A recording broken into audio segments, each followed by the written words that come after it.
ओम नमो भगवते वासुदेवाय।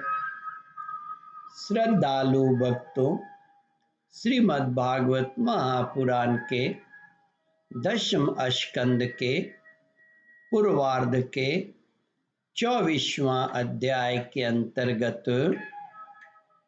इंद्र यज्ञ निवारण का प्रस्तुतिकरण करूंगा। इसके पहले 23वां अध्याय समाप्त हो चुका है।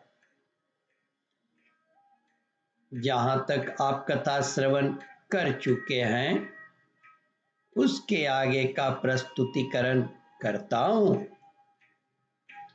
श्री सुखदेव जी कहते हैं, परीक्षित, भगवान श्री कृष्ण बलराम जी के साथ वृंदावन में रहकर अनेकों प्रकार की लीलाएं कर रहे थे। उन्होंने एक दिन देखा कि सब गोप इंद्र यज्ञ करने की तैयारी कर रहे हैं। भगवान श्री कृष्ण सबके अंतर्यामी और सर्वज्ञ हैं। उनसे कोई बात छिपी नहीं थी। वे सब जानते थे। फिर भी विनयावनत होकर उन्होंने नंद बाबा आदि बड़े बूढ़ों गोपों से पूछा, पिताजी, आप लोग के सामने यह कौन सा बड़ा भारी काम, कौन सा उत्सव आ पहुंचा है? इसका फल क्या है?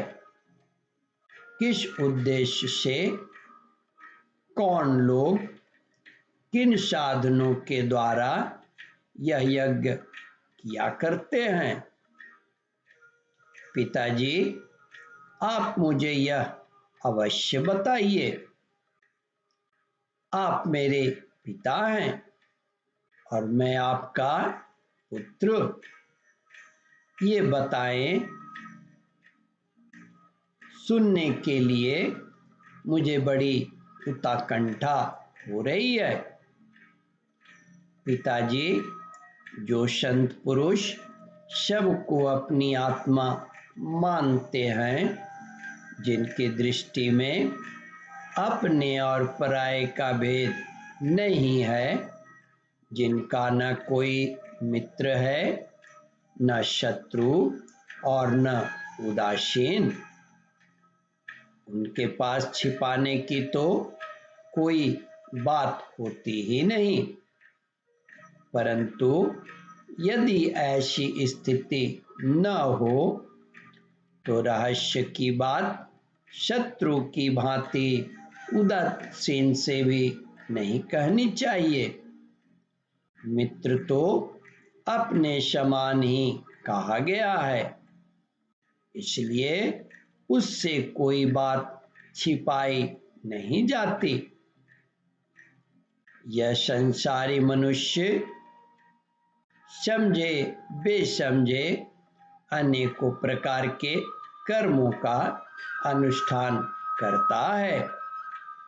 उनमें से समझबूझकर करने वाले पुरुषों के कर्म जैसे सफल होते हैं, वैसे वे समझ के नहीं।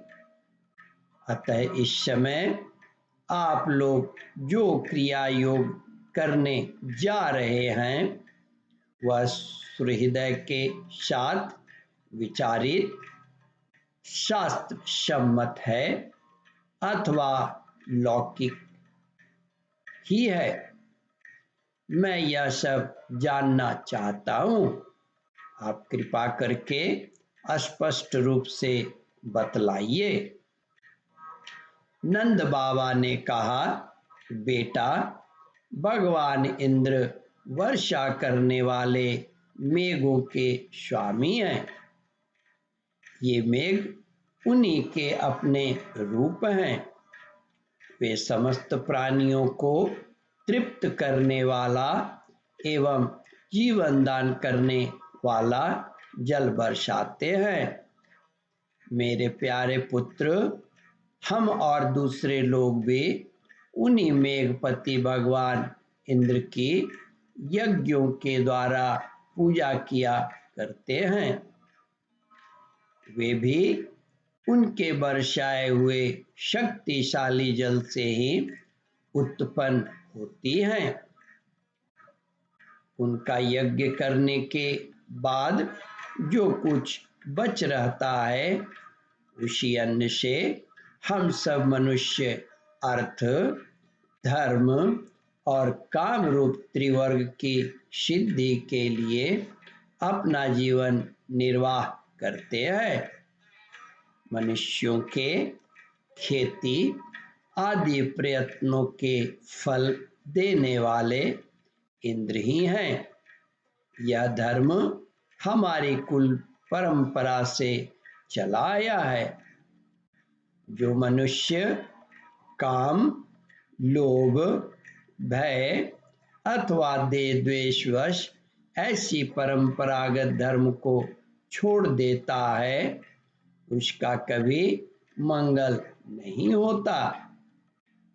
श्री सुखदेव जी कहते हैं, परीक्षित, ब्रह्मा, शंकर आदि के भी शासन करने वाले केशव भगवान ने नंद बाबा और दूसरे ब्रजवासियों की बात सुनकर इंद्र को क्रोध दिलाने के लिए अपने पिता नंद बाबा से कहा, ओम परमात्मने नमः। श्रद्धालु भक्तों, इस कथा को ध्यान पूर्वक श्रवण, मनन और इसका चिंतन करें। इस कथामृत का रसास्वादन अपने बंधु बांधवों को भी करावे। इस वीडियो को शेयर और सब्सक्राइब करें। ओम परमात्मने नमः।